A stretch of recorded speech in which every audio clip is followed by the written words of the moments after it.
কখনো খেয়েছেন সিমের বিচি দিয়ে কচু শাক রান্না? তো এই কচু শাক রান্নাটাই আপনাদের সঙ্গে শেয়ার করে নিলাম। তা আমি কিভাবে এই রান্নাটা করেছি আপনারাও এক ঝলকে দেখে নিন। নমস্কার বন্ধুরা, নিবাস কিচেন অ্যান্ড ব্লগে সবাইকে স্বাগতম। তো আজকে আমি আরেকটা নতুন ভিডিও নিয়ে আসলাম। তো আগে কখনো এরকম সিমের বিচি দিয়ে কচু শাক রান্না খেয়েছেন? তো আজকে আমি এই সিমের বিচি দিয়ে কচু শাক রান্নাটা আপনাদের সঙ্গে শেয়ার করে নেব। তো আমার চ্যানেলে নতুন বন্ধু হয়ে থাকলে চ্যানেলটি সাবস্ক্রাইব করে আমার পাশে থাকবেন, আর ভিডিওটা সম্পূর্ণ দেখার অনুরোধ রইল। এখানে শুকনো সিমের বিচি নিয়েছি, আর এখানে কচুটাকে আমি কেটে, এখানে এক ঝুড়ি কচু আছে। তো কচু শাকটাকে আমি ভালো করে ধুয়ে সিদ্ধ বসিয়ে দেব, আর সিমের বিচিগুলো আমি টেলে নেব। তার সঙ্গে আমি মশলা নিয়েছি আদা কুচি, রসুন আর পেঁয়াজ কুচি, এগুলি আমি বেটে নেব। একটা কড়াই বসিয়ে দিয়েছি, এবার সিমের বিচিগুলো আমি ভেজে নেব।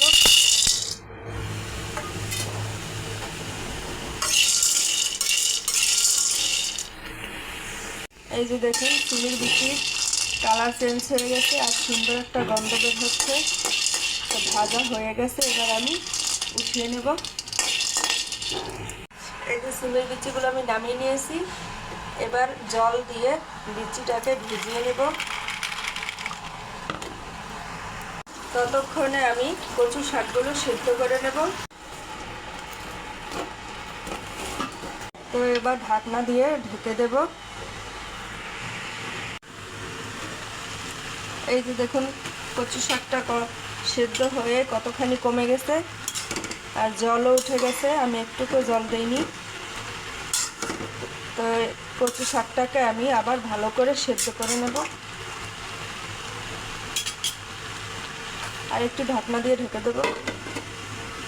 কচু শাক রান্না করার জন্য মশলা বেটে নেব, তার সঙ্গে জিরে দিয়ে দেব।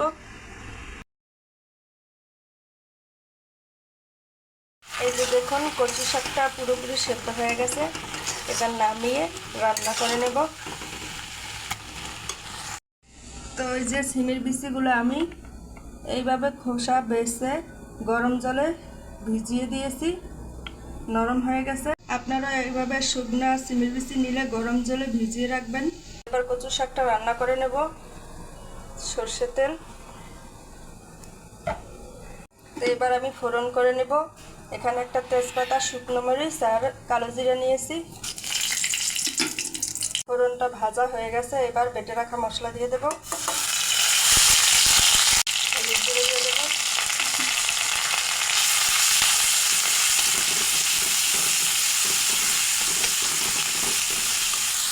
একটু ধনিয়া গুঁড়ো দিয়ে দেব,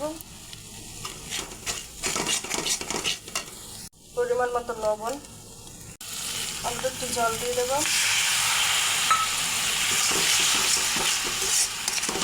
এবার মশলাটা কষিয়ে নেব।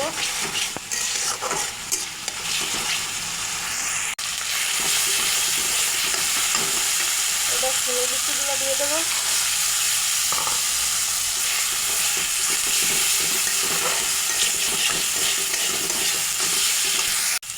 এই যে দেখুন, সিমের বিচি মশলার সঙ্গে কষানো হয়ে গেছে।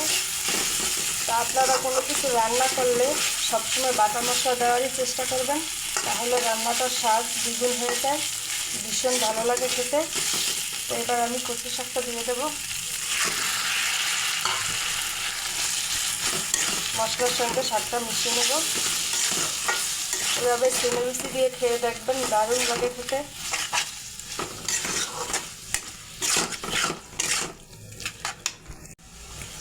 চারটে কাঁচামরিচ নিয়েছি, দিয়ে দেব।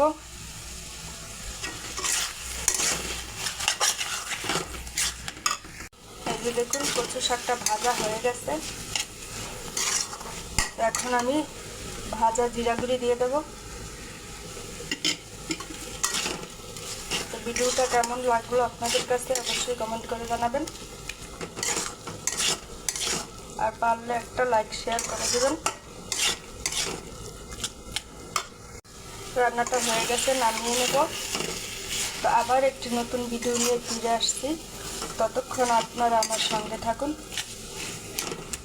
তো এ পর্যন্তই ভিডিওটি। সবাই ভালো থাকুন, সুস্থ থাকুন। নমস্কার।